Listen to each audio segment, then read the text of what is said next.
There. Lynn encouraged me to get as far over to the right, thank you, as I could when I'm getting up on the stage. She said that way if you fall, maybe it won't be seen on camera. You know, she's always thinking about me, trying to take care of me there. Sorry. Just as a side note before we get into the message, many folks know that Faye Tuttle had knee replacement surgery. Tuesday will be 2 weeks. She's at home now, and she's online. Yay! Good morning, Faye. Good to see you. Well, we can't really see you, but we can see you. Okay. Jean Smith is out of the care center, and she is back home now, so she can get some better care. So we're excited about that. Linda Hill, I checked this week, and she at the time was still in surgical intensive care. So please keep her in prayers also. We just got a number of folks in our church that are dealing with various issues, and we just like to make sure that we recognize that we haven't forgotten about them just because they're not here in person this morning. John Lennon's last album was released in 1980. Does that make some of you feel really, really old? One song on this last album was titled Beautiful Boy. And there's a line in this song that most of us can easily relate to. And it goes, life is what happens to you while you're busy making other plans. Life is what happens to you while you're busy making other plans. Can you relate to that? Mm-hmm. Every one of us, I think, at some point in time, those who are watching online, we've all had our plans that we're working with, we're going with, and then life happens to us while we're busy with those other plans. And when that happens, you experience that very difficult, the significant jarring in your life. Sometimes it's sudden, it's rather unexpected, and it just blasts you right out of your day-to-day doldrums that you were working within. As you know, our family, of course, has been living these John Lennon lyrics during the last few weeks. It's been a bit of a medical tsunami for us. I'm going to give you just a brief recap for those who aren't familiar.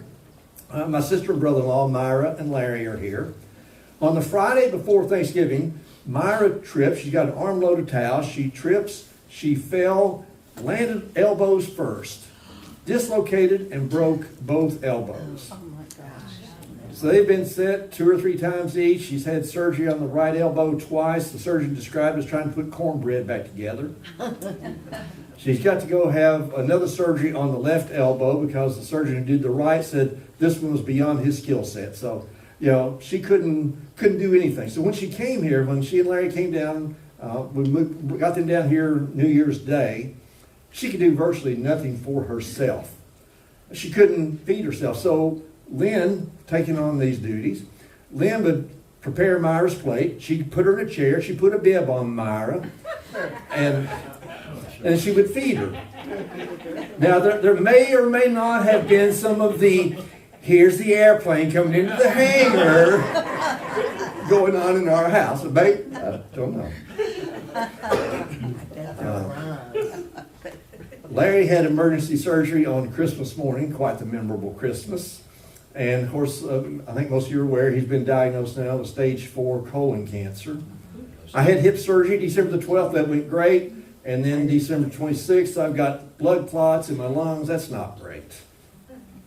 And when I'm in the hospital, this hospital same one Larry was in, I thought if he's there, I'm going to check out to see how good they are or they aren't. I was there for 4 days. And folks, when you got these kind of things going on, they're not sure exactly, are you having a heart attack or is it blood clots or whatever. But man, they do all kinds of tests. They did an echocardiogram. They've had heart monitors on me. They got all these really sticky pads. I found out that when you're in the hospital that you get free chest wax for every entry.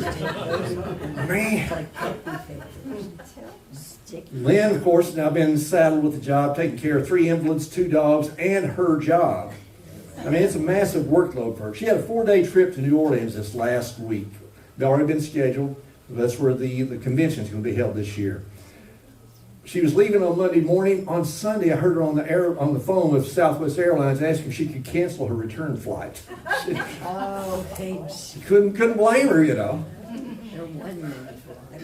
During this period when our lives and our plans are being interrupted, you, the church, others who are not here in the building this morning, but are watching online. I mean, Faye, a couple of days before she's having her surgery, she's bringing a meal over to us.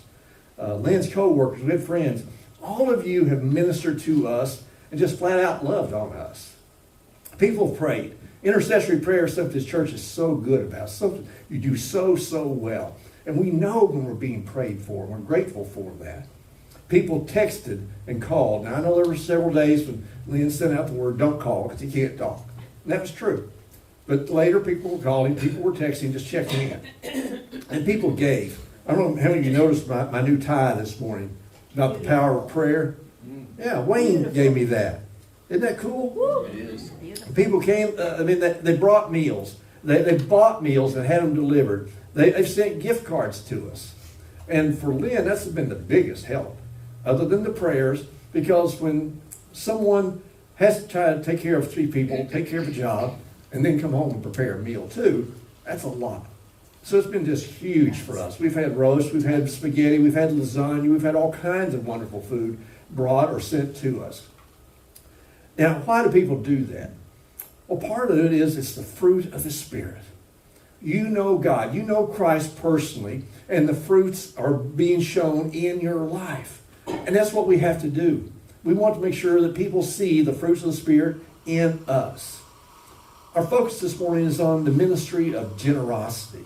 You folks have been so generous with us. If we were to explore the fruit of generosity, we would quickly discover that the heart of the fruit of generosity is another fruit of the Spirit, and that's kindness.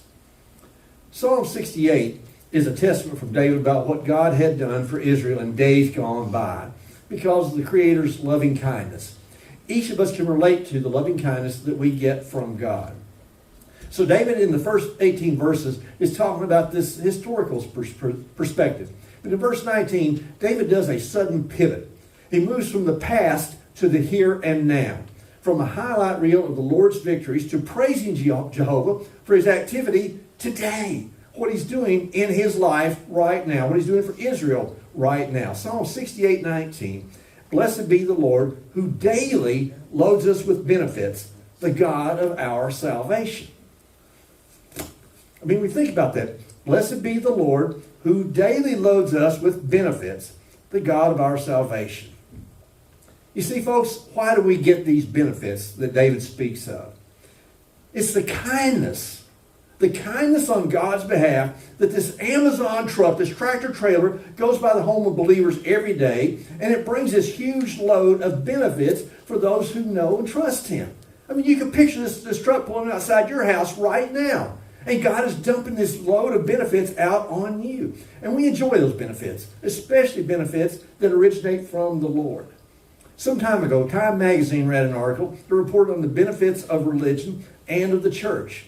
And some of their findings, now this is of course before Time really got liberal, but before this happened, some of their observations included, number one, heart surgery patients who draw comfort from their religious faith have a significantly higher survival rate than those who do not. We got the heart of God in us. He gives us strength during our times. Number two, the blood pressure of people who attend church is 5 millimeters or 5 points lower than that of those who do not. God comforts us. Number three, people of religious faith who attend church regularly, LC. I love to pick on him. People who attend church regularly experience less depression than non-religious people. God goes into our spirit. He calms us. He helps us understand that all the things going on around us are not the end of the world. Fourth, suicide is 4 times higher among non-churchgoers than churchgoers. That's a benefit that God gives us. Through knowing Him, believing Him, trusting Him, we get these physical benefits in our life every day. It's just part of that tractor trailer load that Amazon comes and delivers on behalf of God. And benefits are things that you and I, we think about. Salespeople are trained to always stress the benefits instead of the features. Exactly. You got benefits of an item, but you also got features. Well, features are just little add-ons, if you will. Knowing that this new mattress has an adjustable firmness, and if you got a bad back, that's important. That's a benefit. Now, a feature is it's got a lifetime warranty. But what's more important to me tonight when I lie down on that mattress? That benefit of the adjustable firmness. Stressing the fuel mileage of a vehicle is more of a selling point, more of a benefit, than the feature that it has a sunroof. So God gives us benefits. He doesn't worry about those features. He tells us the benefits. As we apply for a job, and for those who were in the workplace but now retired, when you were still in the workplace, part of the consideration of the attractiveness of a new offer included evaluating the fringe benefits. Some of you are still in the workplace and you understand that. What health insurance, life insurance plan did they offer? How many weeks of vacation would you receive? What sort of retirement package was on the table? What family and medical leave was part of their package? We wanted those benefits, and admittedly, we want the benefits that the Lord pours out to us now. And a key part of this, the original Hebrew text indicates that the benefits come on a day-by-day basis. Think about that. It's not once a year like Christmas comes around. It's not once a year like your birthday comes around. It's a day-by-day basis that the Lord is putting His benefits into our lives. Doesn't that encourage you? Doesn't that comfort you? Doesn't it bolster you in your faith? And this verse says He loads us. He loads us with benefits. When God is involved with His people, just a smattering of benefits will not do. When Yahweh is a part of the equation, just a small trickle of benefits is inadequate. He's going to load us with benefits day by day. And when something comes in loads, it doesn't mean just the bare essentials. Sometimes people are dealing with just the bare essentials to get through from day to day with their finances.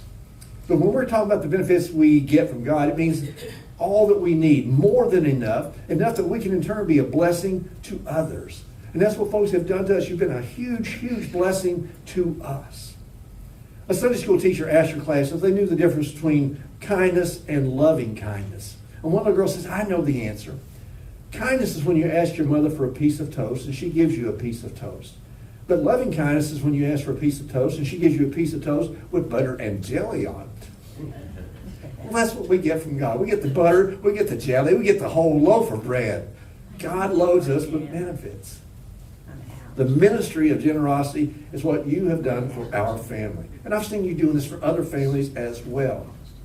Loving kindness was shown to us, given to us, and be assured it's so much appreciated by us. In the 4th chapter of Ephesians, Paul gives directions and guidance to the people of the church. He lists a number of steps required to walk in the new life. Now we understand that when we gave our life to Jesus, when we surrendered our old self, that this new life, that there's difficulties in leaving the old and moving to the new. Because we've got these habits, we've got these old ways of doing things, we've got Satan trying to hold us in that. We've got Satan's minions trying to hold us in this as well. But Paul's telling the people about what's going to be required to walk in this new life. And why is it important? Because you're created after the likeness of God. So if we're created after the likeness of God, we are going to display the characteristics and the qualities that God pours into us. And one of these critical declarations that Paul makes is captured in verse 32. He says, be kind to one another. Simple. But sometimes we find it's hard to do. Because some people, they don't act the way we would like for them to. And then maybe they don't deserve your kindness on that given day. But Paul doesn't say be kind to one another if they're treating you good.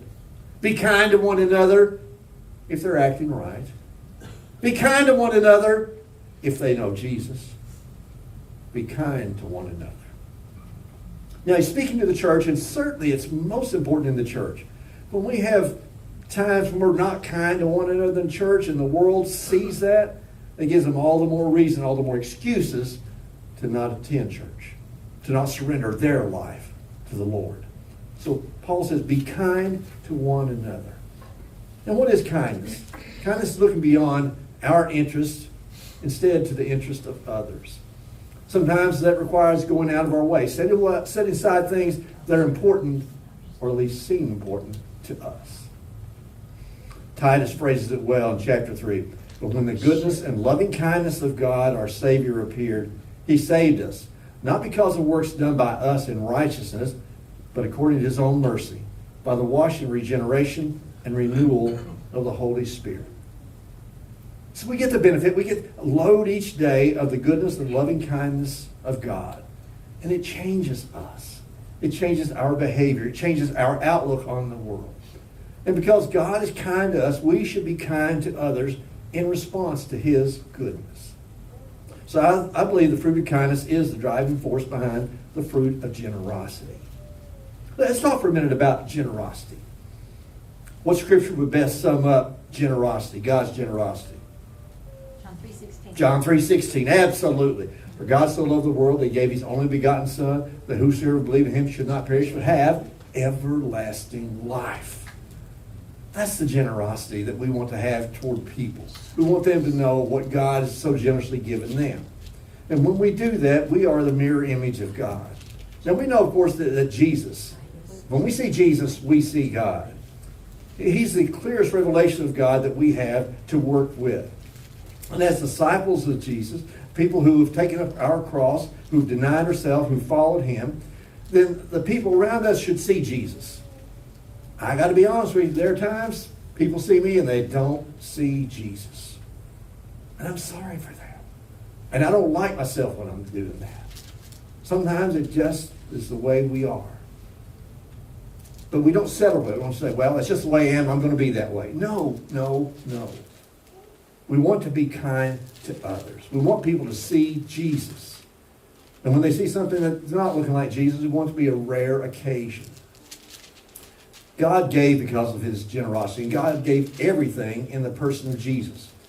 He didn't hold anything back. You see, generosity has its roots in God Himself. In the life, the death, the resurrection of Jesus, He demonstrated to us what it means to be generous. We look at Romans chapter 12, verses 6 through 8. Having gifts that differ according to the grace given to us, let us use them. Okay, so we're going to use these gifts. Kindness, generosity. Let us use them in prophecy in proportion to our faith. If service, in our serving. The one who teaches in his teaching. The one who exhorts in his exhortation. The one who contributes in generosity. The one who leads with zeal. The one who does acts of mercy with cheerfulness. And we see these things played out through the church. You said, Brother Van, I know some people outside the church and they do some of these things well too. Why? Because God created them. And this is part of their makeup. It's part of their DNA. Their spiritual DNA is there. Now, they may deny it, but it doesn't mean that they can't be kind, they can't be merciful, they can't be compassionate, they can't be generous. Absolutely not. It's there. They just don't understand where it's coming from. And they don't understand how to channel that and use it, allowing God to function through them. So the question for us is, do we or will we mirror the generosity of God? The Bible, God's holy and precious word, speaks to us loudly, speaks to us frequently about helping others in need. Sometimes those are not physical needs. You've been so kind to help address our physical needs. But sometimes it's an emotional need, someone who just needs a person to talk to. Sometimes it's a spiritual need, such as what Brother Lloyd is dealing with. Sometimes it's someone who needs a little guidance or direction about what God says through His holy word. So 5 things I'd like to talk about this morning concerning the ministry of generosity. First is the directive of generosity. We're directed to be generous. God has told us to embrace this ministry of generosity. We look at Romans 12:13. Paul writes, contribute to the needs of the saints and seek to show hospitality. Some people say, oh, I don't know about that, Brother Man. You know, I can give a few bucks. And when we're hospitable, it should be readily apparent that we value them. Think of the number of people who brought Jesus into their home at a risk to themselves, at a risk to their reputation, at a risk to their livelihood. They were hospitable to the Lord and they brought Him into their homes. This is important. We're directed to be generous. Matthew 5, Jesus said, in the same way, let your light shine before others so that they may see your good works and give glory to your Father who is in heaven. Now, I know we're told to go into your prayer closet, pray quietly. Don't pray out in front of the masses so that everyone sees them. Man, look how they pray. He's saying, let others see your light shine. Let people know. That doesn't mean you have to go calling up everyone. You know what I did for Brother Van and his family? No. But we're happy to tell if someone's done those things. And sometimes you'll be in a public setting and people will see you doing a generous thing for someone. And when they see that and they know you belong to Jesus, that's where the light is. The glory goes to God. In this country, surveys reveal a rather stunning result. That those people who have the lowest incomes proportionally are more generous, the most generous when it comes to giving to church and to charity. Let that sink in. The people who have the least to give the most proportionately. It's not the millionaires and billionaires. Oh, we hear about it when Bill Gates or Warren Buffett or somebody gives billions of dollars to this or millions of dollars to that. Oh, we hear about that because it makes the news. But if you are struggling to get by month to month, and still you give $10 to a charity that's close to your heart, that doesn't get in the news, does it? Bill Gates may have given a lot of his fortune to help the poor, but among the millionaires, he's the exception rather than the norm. Billionaires, millionaires may do impressive bank transfers with lots of zeros on them, but proportionate to their income, they're positively stingy. It's those who are on the minimum wage, those who are on just a small pension, who are often the most generous proportionately. Jesus spoke to this in Mark 12. And he sat down opposite the treasury and watched the people putting money into the offering box. And what is Jesus doing? People are coming, they're giving, and Jesus is watching to see how much they're putting in. Why would he want to know? I don't know who gives what in this church. Don't want to know. Jesus watched intently for this. He said, many rich people put in large sums. And a poor widow came and put in 2 small copper coins, which make a penny. Now Jesus knew there was a teaching opportunity here. And he called his disciples to him and said to them, truly, I say to you, this poor widow has put in more than all those who are contributing to the offering box. This one lady, she's put in 1 penny, and all these others, she's put in more proportionally than all them combined. For they all contributed out of their abundance. But she, out of her poverty, has put in everything she had, all she had to live. Are you willing to sacrifice for God? Ministry of generosity says, I'm willing to sacrifice, give up some of the things that are important to me, some of the things that I wanted, some of the things I wanted to do. I'm willing to give that up to be generous on behalf of the Lord. We are directed to have this ministry of generosity. Second, there's an obedience of generosity. Old Testament and New Testament. In Deuteronomy 15, for there will never cease to be poor in the land. Therefore I command you shall open wide your hand to your brother, to the needy, and to the poor in your land. So God's speaking to the Israelites. He's giving them directions. He's saying there's always going to be poor people. Help them. There are people who are struggling. Aid them. People who are just barely getting by. Assist them. People who are hurting. Love them. He's telling them to do this. Jesus, New Testament, Jesus preparing his disciples to go out to embark upon their first real important ministry task. In Matthew 10, we read, and proclaim as you go, saying, the kingdom of heaven is at hand. First and foremost, tell them, the kingdom of heaven is at hand. God is here. Jesus, the Messiah, is here with us. The kingdom of heaven is at hand. First and foremost, give them that good news. Then he says, heal the sick, raise the dead, cleanse lepers, cast out demons. So he's giving them a checklist. Proclaim the good news. Take care of some of these physical needs.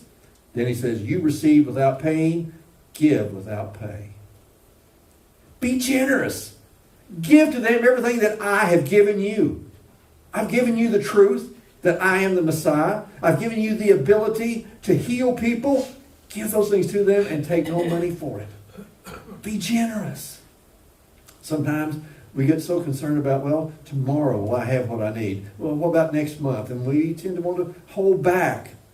Jesus is saying, be generous.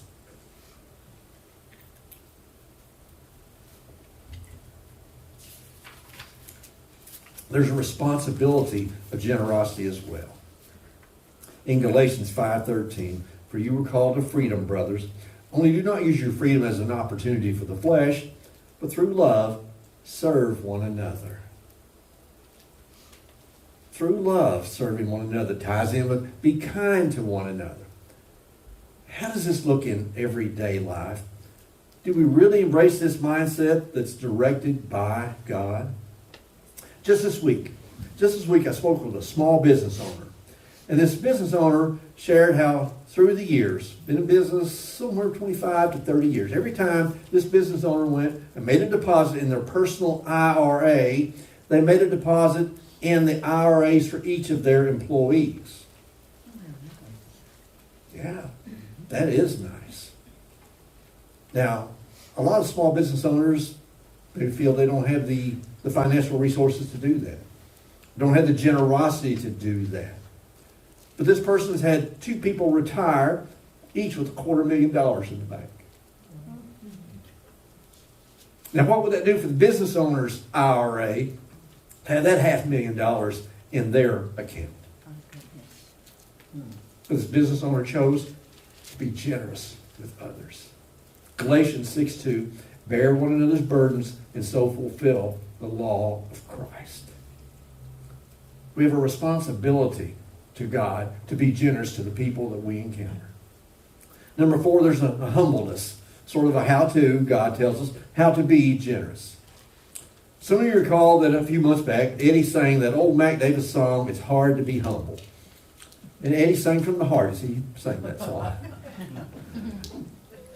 But sometimes, though, we have to be humble. Denzel Washington told this humbling story on himself. He said, I walked into the house one day and feeling kind of full of myself. Big, famous movie star.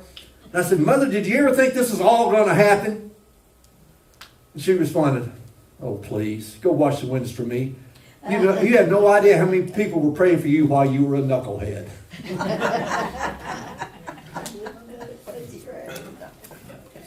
Well, I'm a knucklehead, always been, probably always will be, so I get it. But the Lord fully understands the mindset of man. This pride we have, maybe the acclaim that we seek. So God gives us specific instructions about how our generosity should be conducted. Paul writes to the church in Philippi, do nothing from selfish ambition or conceit, but in humility count others more significant than yourselves. In humility, count others as more significant than yourselves. Let each of you look not only to his own interests, but also to the interests of others. God's not saying to ignore your needs, not to ignore your interests, but to also look out for other people, help other people, aid other people, be generous with other people. There are benefits to this generosity as well.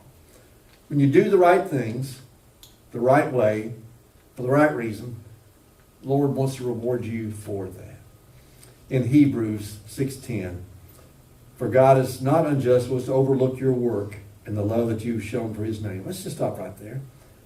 God doesn't overlook your work. He notices that. He sees your work. He sees your love that you've shown for his name in serving the saints. God knows when you're serving others and you're doing it because of him. Proverbs 19, whoever is generous to the poor lends to the Lord, and he will repay him for his deed. We talk about having, crowns in heaven, multiple crowns. And we get to lay those at the feet of Jesus. And that's part of the payment that we will receive. Hebrews 13:16, do not neglect to do good and to share what you have. Again, it's a directive.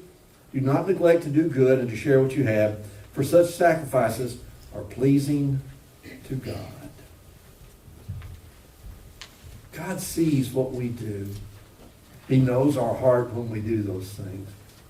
He appreciates those. He wants to reward us for it. As we think about how God and Jesus and the Holy Spirit have been so generous in our lives, we think about what God left us. He left us his holy word. It speaks to us daily. We think about the directions that we're given through God and through the speakings of Jesus.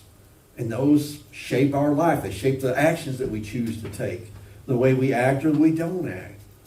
Those are great gifts. But another great gift that the Lord gave us was this institution, if you will, of the Lord's Supper.